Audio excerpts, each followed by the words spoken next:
জানিস ভাই, আমার জীবনে বড় দুঃখ।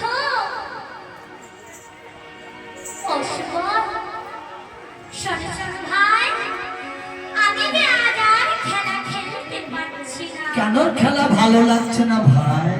নানা সুমন, আমার কোনো খেলা ভালো লাগছে না, কারণ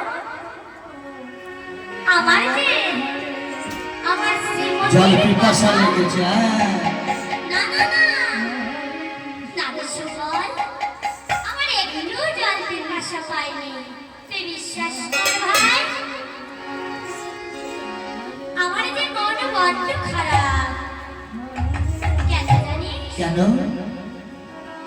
সন্ধ্যা হলে সুমন, আজ যে আমার মন বড়ই আকুল বিকুল করছে। কেন জানিস? কারণ আমার এই খেলা খেলতে খেলতে আমার যে বড় আমার শ্রীমতী রাধা রানীর কথা মনে হচ্ছে শিবন। তাই তো এই খেলা আর আমার ভালো লাগছে না।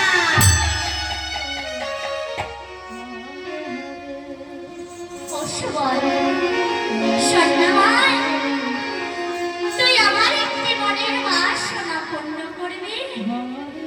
কি মনোবাসনা ভাই? শোন শোন শিবন, আমার মনে বড় বাসনা, আমি একটুখানি আমার শ্রীমতী রাধা রানী ওই মনির বদনখানি দেখতে চাই। তুই কি ব্যবস্থা করতে পারবি ভাই? হ্যাঁ হ্যাঁ পারবো। আচ্ছা বেশ, তাহলে তো খুবই ভালো। শোন শোন, শ্রীমতীর সঙ্গে দর্শন করতে গেলে তো তো এখানে দর্শন হবে না, তোকে তো যমুনার কোলে যেতে হবে। যমুনা কুলিনে যেতে হবে? আচ্ছা বেশ। কিন্তু তুই তো যমুনার কোলে যাবি, দাদা বলাই দাদা আসলে আমি কি বলবো? নানা সুমন, আমার বলাই দাদা যে বড়ই সাদা। আমার দাদার কাছে কখনো তোরা মিছে কথা বলিস না। আমি যাব আর চলে আসবো, বেশ বেশ। দাদা বুঝতেও পারবে না। বড় পিপাসা লাগে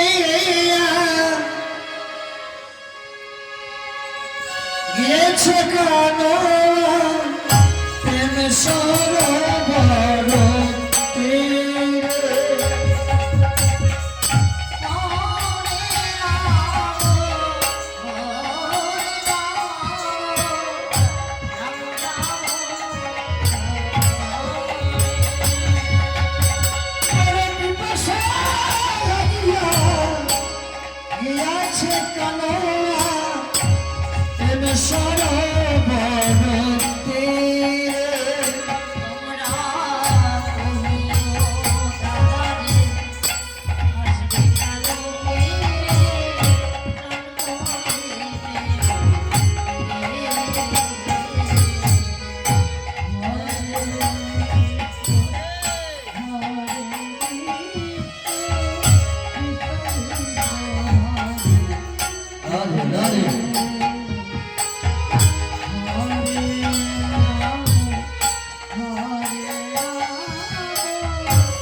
বেশ বুঝতে পেরেছি। তাহলে আমি যাই আমার দাদার কাছে, কেউ তোরা মিছে কথা বলবি না, বুঝেছিস? ঠিক আছে ভাই, তাই হবে। তাহলে আমি যাই। ঠিক আছে, যা শীঘ্র করে যা ভাই। হরে কৃষ্ণ হরে কৃষ্ণ কৃষ্ণ কৃষ্ণ হরে